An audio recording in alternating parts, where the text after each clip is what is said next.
লোকসানে থাকা স্থলবন্দরগুলো বন্ধ করে দেওয়ার কথা জানিয়েছেন নৌপরিবহন উপদেষ্টা অবসরপ্রাপ্ত brigadier general doctor M Sakhawat Hossain. সকালে হিলি স্থলবন্দর পরিদর্শনে গিয়ে কথা জানান তিনি। উপদেষ্টা জানান 24টি স্থলবন্দরের মধ্যে এরই মধ্যে 4টি বন্ধ করা হয়েছে, বাকি 20টির মধ্যে কার্যকর আছে 12 থেকে 14টি। উপদেষ্টা আরও জানান সচল ও বড় বন্দরগুলোকে আধুনিকায়ন করা হচ্ছে। এছাড়া কিছু নদী বন্দরকে বেসরকারি খাতে পরিচালনার জন্য দেওয়ার চেষ্টা করছে সরকার। এর আগে তিনি বন্দরের সভাকক্ষে কাস্টমস বন্দর কর্তৃপক্ষ ও ব্যবসায়ীদের সাথে বৈঠক করেন।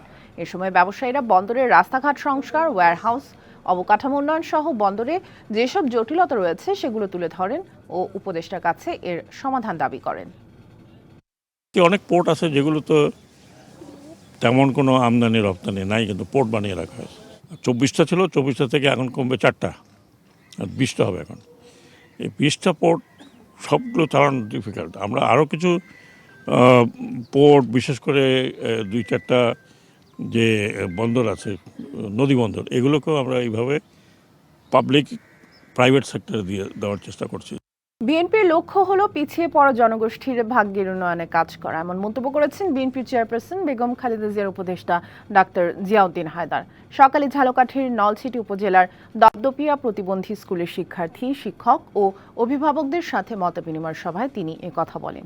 তিনি আরও বলেন, বিশেষ চাহিদা সম্পন্ন শিশুরা তাদের চাহিদা মতো শিক্ষা পেলে সমাজের উন্নয়নে ভূমিকা রাখতে পারবে। এ সময় উপস্থিত ছিলেন জেলা বিএনপির সাবেক সভাপতি বীর মুক্তিযোদ্ধা মোস্তফা কামাল মন্টু, দপদপিয়া প্রতিবন্ধী স্কুলের প্রধান শিক্ষক রাবে আক্তার সুমি। 3 দফা দাবিতে মহাসড়ক অবরোধ করে ব্লকেট কর্মসূচি চলছে বরিশালে। দুপুর 12টায় বরিশালবাসীর ব্যানারে নগরের নথুল্লাবাদ কেন্দ্রীয় বাস টার্মিনাল এলাকায় এই কর্মসূচি শুরু হয়। ব্লকেট কর্মসূচির সবশেষ তথ্য জানাতে বরিশাল থেকে সরাসরি যুক্ত হচ্ছেন সহকর্মী সালেহ টিটু। টিটু, কি দাবি করছেন মহাসড়ক অবরোধকারীরা, জানাবেন বিস্তারিত পরিস্থিতি। সামিয়া, আপনাকে ধন্যবাদ।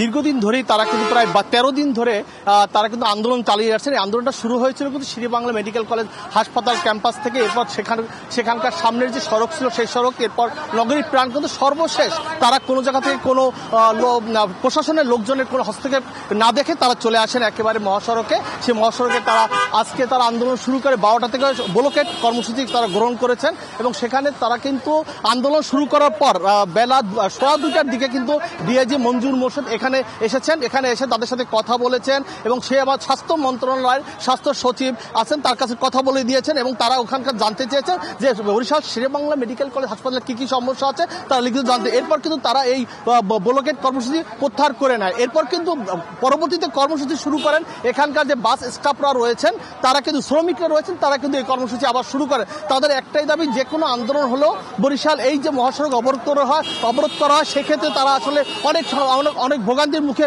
পড়তে হয় তাদেরকে।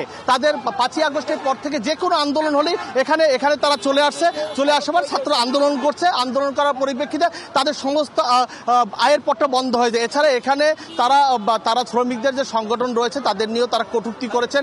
এই কটূক্তির প্রতিবাদে তারা আন্দোলন করে। পরবর্তীতে কিন্তু এখানে ট্রাফিকের যে ডিসি রয়েছেন তিনি এসে তাদের সাথে একাধিক বৈঠক করে এই মাত্র তারা এই অবরোধ তুলে নেওয়ার পর কিন্তু যান চলাচল স্বাভাবিক হয়েছে। সামিয়া, টিটু, ধন্যবাদ আমাদের সাথে যুক্ত হবার জন্য। আদিবাসী স্বীকৃতি দাবির আড়ালে দেশ বিরোধী ষড়যন্ত্র চলছে এমন দাবি করে প্রতিবাদে মানববন্ধন করেছে চট্টগ্রাম বৈষম্য বিরোধী সাধারণ শিক্ষার্থীরা। সকালে চট্টগ্রাম প্রেস ক্লাবের সামনে মানববন্ধনে বক্তারা বলেন, আদিবাসী স্বীকৃতি দাবি বিদেশি ষড়যন্ত্রের অংশ, পার্বত্য চট্টগ্রামকে অস্থিতিশীল করার চক্রান্ত। দেশের সংবিধানে ক্ষুদ্র নৃগোষ্ঠী ব্যবহারের কথা থাকলেও কোথাও আদিবাসী নেই, কিন্তু আদিবাসী কার্ড ব্যবহার করে তারা আন্তর্জাতিক এজেন্ডা বাস্তবায়ন করতে চায়। ভারত সহ বিভিন্ন দেশ থেকে বাংলাদেশে এসে তারা আদিবাসী দাবি করতে চায়, কিন্তু বাঙালিরা প্রাগৈতিহাসিক কাল থেকে পাহাড়ে বাস করলেও তারা বৈষম্যের শিকার। এ সময় বক্তারা অভিযোগ করেন, কোটার মাধ্যমে ক্ষুদ্র নৃগোষ্ঠীর অনেককে বিশ্ববিদ্যালয়ে পড়ার সুযোগ দেওয়া হচ্ছে, কিন্তু পাহাড়ে তারাই সশস্ত্র সংগঠন তৈরি করেছে, নিয়মিত চাঁদা তুলছে বাঙালিদের কাছ থেকে। কুমিল্লার নাঙ্গলকোটে ইউপি সদস্যকে তুলে নিয়ে গুলি করে হত্যার ঘটনায় জড়িত প্রধান আসামি শেখ ফরিদকে গ্রেপ্তার করা হয়েছে। র্যাব 11 ও র্যাব 3-এর যৌথ অভিযানে তাকে রাজধানীর মগবাজার রেলগেট এলাকা থেকে গ্রেপ্তার করা হয়। দুপুরে কুমিল্লা র্যাব কার্যালয়ে প্রেস ব্রিফিংয়ে জানানো হয়, নাঙ্গলকোটের আলিয়ারা গ্রামে দুই পরিবারের মধ্যে দীর্ঘদিন ধরে বিরোধ চলছিল। গত 25শে জুলাই গরুর ঘাস খাওয়াকে কেন্দ্র করে দুই পরিবারের মধ্যে সংঘর্ষ হয়। দফায় দফায় সংঘর্ষে উভয় পক্ষের 15 জন গুলিবিদ্ধ সহ 25 জন আহত হয়। এ ঘটনার জেরে গত 3রা আগস্ট আলিয়ারা গ্রামের বাসিন্দা স্থানীয় ইউপি সদস্য আলাউদ্দিন তার চাচাতো ভাইয়ের জানাজা শেষে বাড়ি ফেরার পথে দুর্বৃত্তরা তাকে গুলি ও কুপিয়ে হত্যা করে। এ ঘটনায় 5ই আগস্ট নিহতের ছেলে বাদী হয়ে শেখ ফরিদকে প্রধান আসামি করে নাঙ্গলকোট থানায় একটি হত্যা মামলা করেন।